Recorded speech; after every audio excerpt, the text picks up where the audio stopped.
सुबह की पहली किरण के साथ ही रामलाल अपने खेत की ओर निकल पड़ता है।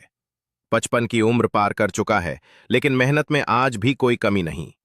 उसके लिए खेत सिर्फ मिट्टी नहीं, उसकी सांस है, उसकी पूजा है। रामलाल, जैसे जैसे उम्र बढ़ती है बेटा, मिट्टी से मोह और भी गहरा होता जाता है। कभी घर में हंसी गूंजती थी, पत्नी की मुस्कान, बेटे की स्कूल की पढ़ाई की बातें। रामलाल सपने देखता था कि उसका बेटा बड़ा होकर कुछ बनेगा, कुछ ऐसा जो कभी वो खुद नहीं बन पाया। रामलाल की बीवी। बस इतना चाहती हूँ कि हमारा बेटा खेत में ना फंसे। उसे आगे बढ़ते देखना है रामू जी। रामलाल, और यही सपना मुझे हर दिन इस खेत तक खींच लाता है। लेकिन फिर बारिश ने मुंह मोड़ा, खेत सूखते गए और बैंक की किश्तें बढ़ती गईं। रामलाल का ट्रैक्टर, जो कभी उसकी शान था, अब गिरवी रखा जा चुका था। अगर अगली किश्त नहीं भरी तो जमीन नीलाम करनी पड़ेगी। मैं खेत बेच दूं?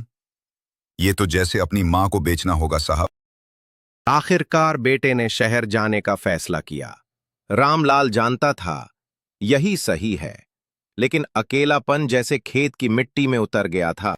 बेटा, पापा, मैं एक दिन आपको इस खेत से बड़ा घर दिलाऊंगा। बस थोड़ा समय दीजिए। रामलाल, बेटा खेत को मत भूलना, यही हमारी जड़ है। रामलाल दिन रात खेत में मेहनत करता रहा, कभी अकेले हल खींचता, कभी खुद बीज बोता। एक उम्मीद थी, शायद इस बार फसल अच्छी हो, शायद इस बार भगवान सुने। रामलाल, अकेले खेत में अगर मेरी मेहनत बेकार गई तो बेटा लौटेगा किसके पास? और फिर एक दिन बादल गरजे, आसमान से बूंदें गिरीं और रामलाल की आंखों से भी। वो मिट्टी जो कल सूखी थी, आज फिर से जिंदा हो उठी। रामलाल, धन्य है तू भगवान, एक बार फिर मेरा खेत हरा होगा। और ठीक फसल के समय बेटा लौट आया। शहर की भीड़ भाड़ से थककर वो लौट आया अपने खेत, अपने पिता, अपनी जड़ों के पास। बेटा, पापा, मैं वापस आ गया हूं।